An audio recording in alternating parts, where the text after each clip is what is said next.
2020년 5월 1일 국제적으로는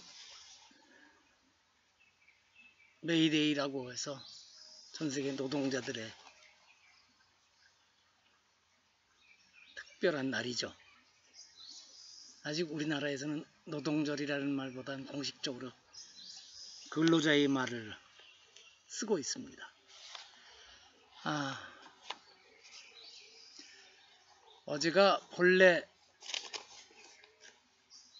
음력으로 4월 초파일 부처님 오신 날이었죠. 그런데 코로나 바이러스 사태 때문에 대중이 많이 모이고 하는 봉축 법요식이나 이런저런 다양한 행사들이 자칫하다가 잠잠해져 가던 바이러스 전파를 더 막을 수도 다시 일어나게 할 수도 있어서 아마 조계종 총무원에서부터 해서 마침 올해가 음력으로 4월이 윤달이 있어서 윤 4월 초파일에 봉축 법요식 등을 개최하는 것으로 한 달 미루었죠. 그래서 서울을 비롯한 전국에서 열리는 연등축제도 결국 한 달이 미뤄졌습니다. 그래도 어제가 원래 부처님 오신 날이라 절에는 사람들이 많이 모이더라고요. 저도 이렇게 한 달 미뤄지지 않았으면 제가 관계하고 있는 서울 봉은사에 가서 동참하고 와야 되지만 우린 사정이 이렇게 돼서 어제 망설이다가 시흥시에 있는 작은 절이죠. 대각사에 다녀왔습니다.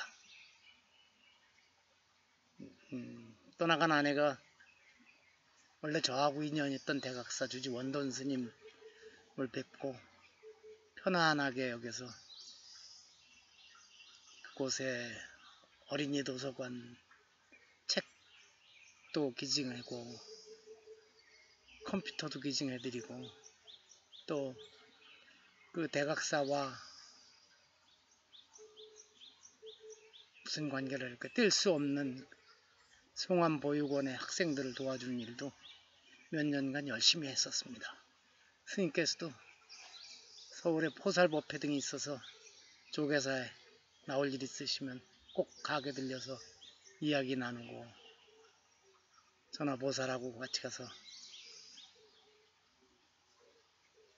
베트남 국수를 좋아하셔서 같이 가서 국수를 들기도 하고 그랬었습니다. 세상 떠나기 몇 달 전에도 대각사에 가서 그때 3월 초 어느 날인데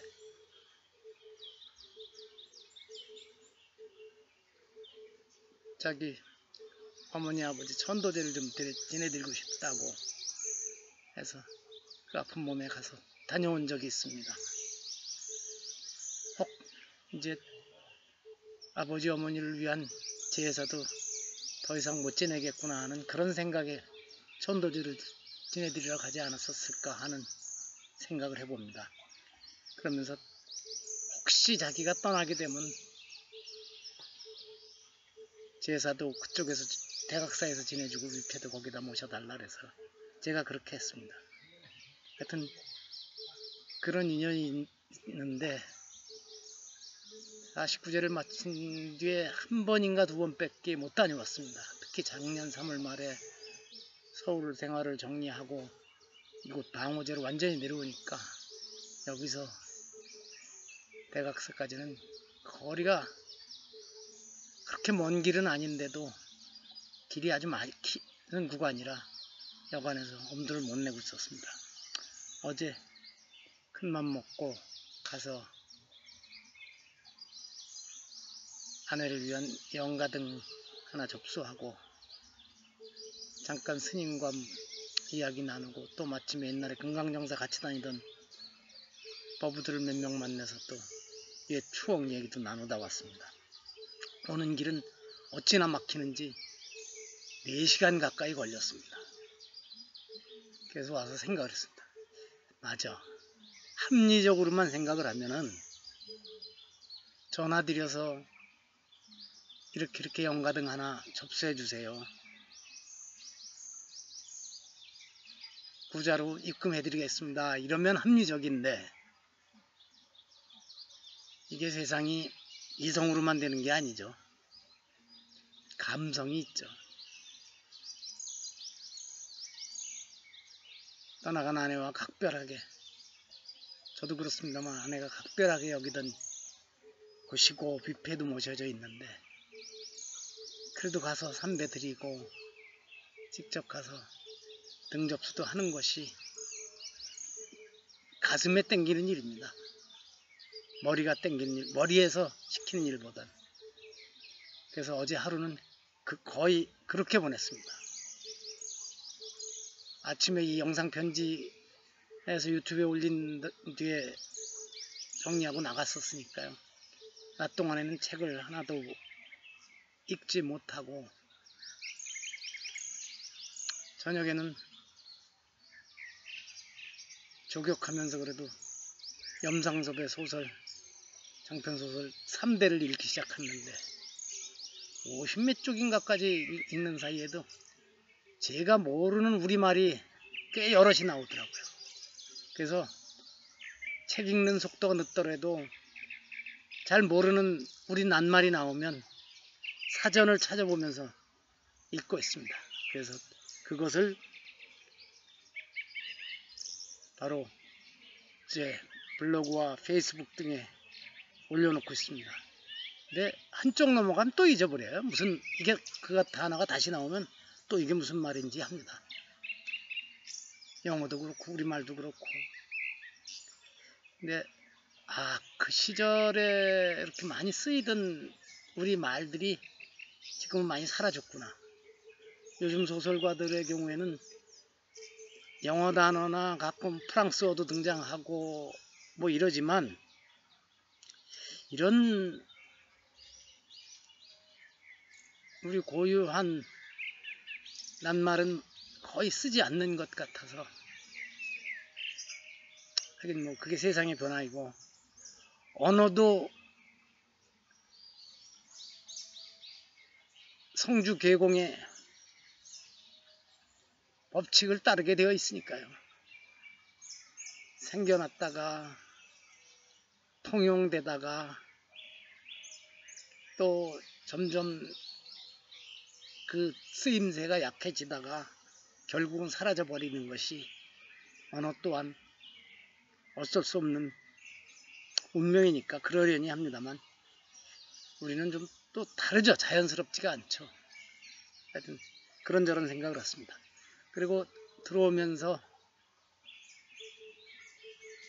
지평에 들려서 상추와 겨자채를 2판 더 사왔습니다. 그래서 저녁에 와서 1시간 좀 넘게 이 앞에 만들어 놓은 제마밭 한 두렁 더 만들어서 거기다가 심었습니다. 이건 작은 것들이라 먼저 심은 것들을 우선 따먹어서 넣고 그에 이어서 한참 뒤에 먹게 될 것 같습니다. 그 명이나물도 일단 2를 사다 심어봤어요. 올해는 먹기 어려울 거라고 하면서 그런데 퍼진다고 하니까 한번 일단 심어봤습니다. 잘 살고 또 그것이 어떤 식으로든지 효과가 있으면 내년엔 좀 더 많이 사다 심을까 그런 생각을 하고 있습니다. 오늘은 며칠 만에 다시 한문으로 돌아가겠습니다. 재상불교 고이불위 효경에 나오는 말입니다. 아마 웬만한 분들은 그렇게 한문을 많이 읽지 않았었더라도 이게 무슨 소리인지 바로 알 것입니다.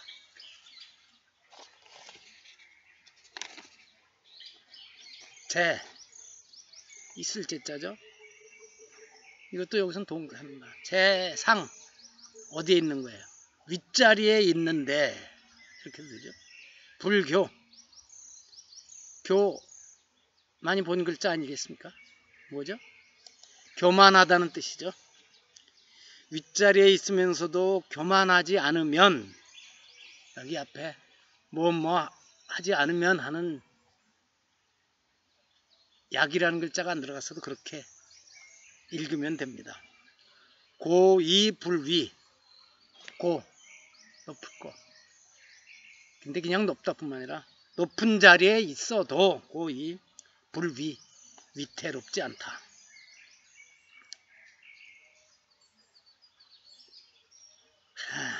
그렇죠.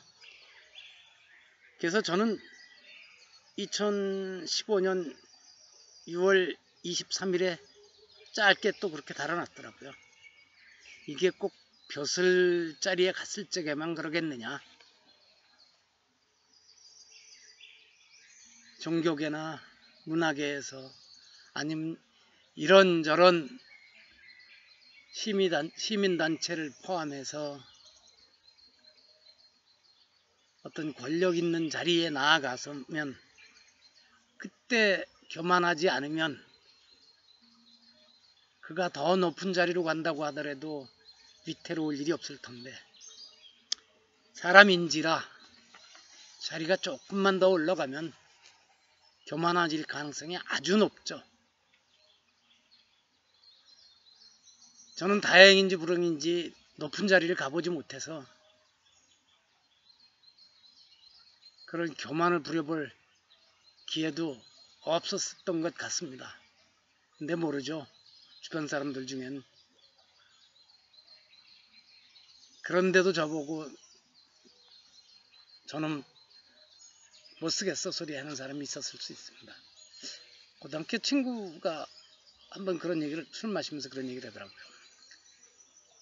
제가 나온 곳 농고는 1년에 잘해 1명, 2명이 대학을 갈까 말까 한 곳이었는데, 제가 졸업하던 애들은 한 10명 가까이가 대학을 갔습니다. 저도 그 중에 하나입니다만, 제가 대학 졸업 맞고 저는 또 재수도 안 한 데다가 군대도 짧게 방위로 마치고, 그래서 한국식 우리 나이로 25살에, 그러니까 24살 겨울에 취직을 해서 25살 여름에 건설회사 소속으로 사우디아라비아에 가서 2년 넘게 근무를 하다 들어왔습니다. 그때 건설회사는 국내에서 받는 월급의 2배 반을 줬습니다. 중동 지역에 가면.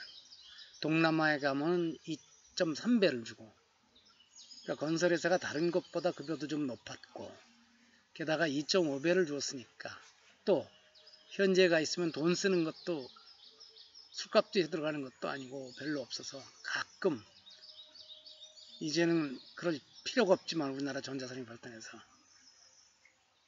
전자제품을 산다든가 뭐 이런 데 쓰는 용돈 들어가는 거 이외엔 돈 쓸 일도 없어서 좋았죠. 근데 저는 그랬던 것 같지 않은데, 친구들 중에는 저놈이 대학 나와서 좋은 회사 취직해서 돈 좀 버니까 폼 잡는다, 거만해졌다, 이런 말을 했다고 합니다. 수십 년이 지난 뒤에 술 마시면서 저한테 그런 얘기를 해줘서, 그랬냐, 나는 그런 기억 그랬을 것 같지 않은데 그렇게 느꼈구나, 그런 얘기를 이제라도 해줘서 고맙다고 했습니다. 자, 그런데 왜 효경에 이런 말을 실어놨을까요? 이 효경이 어린 아이들을 가르치는 교과서인데 왜 이런 말을 했을까요? 실은 윗자리에 올라간다는 것은 올라갈수록 위험이 더욱더 커진다는 뜻입니다. 그래서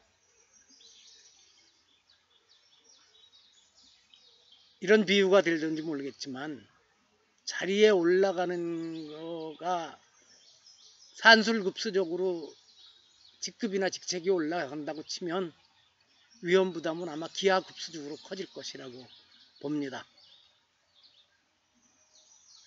예를 들어서 차관에서 장관, 장관에서 국무총리, 국무총리에서 대통령을 보면 장관까지도 거의 경호가 없죠. 모르겠습니다. 미국 국무장관, 국방장관이 움직이면 뭐 경호가 요란스럽습니다만 우리나라의 경우에는 뭐 그렇게 거의 없죠. 국방부 장관이 어떤지는 모르겠습니다. 그러나 국무총리나 국회의장쯤 되면 그때는 어느 행사장을 가게 되든 미리 경호팀이 와서 점검을 하고 이러죠. 그런데 1인지하에 만인지상이라는 국무총리 바로 위에 1인 그 대통령이 되면 그 규모가 국무총리에 대해서 하는 것보다 수십 배가 돼버립니다. 그래야 할 이유가 있기 때문이기도 하지만 그만큼 개인적으로는 자리를 높이 올라간다는 건 위험 부담이 크다는 겁니다. 그런데 여기서 위험하다는 것은 꼭 혹시라도 저격이나 무슨 어떤 폭력 사태하는 그런 물리적인 위험뿐만 아니라 사람들로부터 비판과 비난을 받을 가능성도 훨씬 더 커진다는 얘기죠.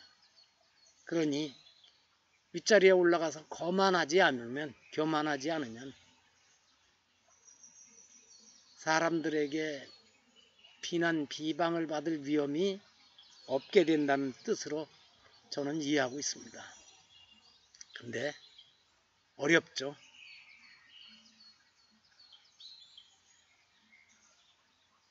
앞에서도 말씀드렸지만 저도 아마 어떤 높은 자리에 갔었으면은 거만 떨었을런지도 모릅니다.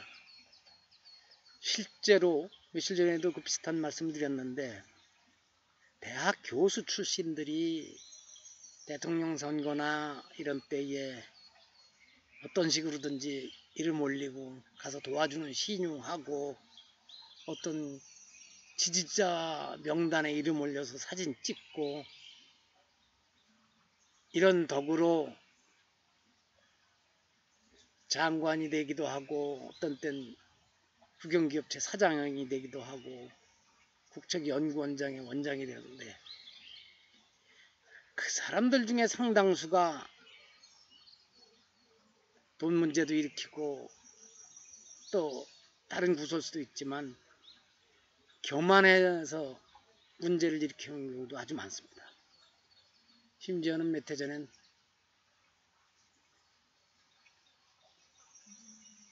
어떤 나라의 문화원장 자리를 꿰차고 나간 대학 교수 출신도 가서 그런 말썽을 일으켜서 현지에 주재하고 있는 외교관들이나 상사 주재원들 등등과 계속 갈등을 빚어서 문제가 크게 벌어졌던 적도 있습니다. 그러니까 이게 본성이 그래서 그런 사람들이 많을 겁니다. 효경으로 아무리 일깨워주고 윤리 도덕 시간에 그러면 안 된다고 말을 해주고 부모가 잔소리를 해대도 안 되는 사람은 안 되는 것 같습니다. 어쨌든 이 교만이라는 적 아주 무섭습니다. 덕구경 등등을 살펴보면 부처님도 이 교만에 대해서 숱하게 자주 말씀하십니다. 자기 자신을 극복하고 정복하는 사람이 세상에서 가장 위대한 정복자라는 구절도 있는데 거기서 자기 자신을 정복한다는 것은 아마 이 교만심이 사라진다는 뜻이 아닐까 하는 생각도 지금 이 자리에서 해봅니다. 오늘은 자리를 살짝 바꿔봤습니다. 바로 계곡계에 와서 지금 계곡물 흐르는 소리가 아주 크게 들리고 새소리와 잘 어울려지고 있습니다. 다행히 처음에는 날벌레들이 앞을 가려서 귀찮게 하더니 이제 저한테서 뺏어갈 게 없는지 다가오지 않네요. 오늘은 세상 얘기는 거의 안 하고 이렇게 편안하게 마칩니다. 또 뭐 안 좋은 소식들이 많거든요. 어제 들어온 뉴스도 보니까 뉴욕에서 코로나 바이러스 죽은 사람들의 시신을 그냥 창고에 쌓아놨던 것이 부패한 냄새가 퍼져가지고 신고가 들어왔다는. 그래서 제가 지옥이 따로 없구나. 지금 그 지옥에 그걸 겪고 있는 나라가 꽤 여러 곳입니다. 그 점에서 우리나라는 참으로 다행입니다. 많은 분들이 애를 쓴 것이죠. 예, 여기서 마칩니다.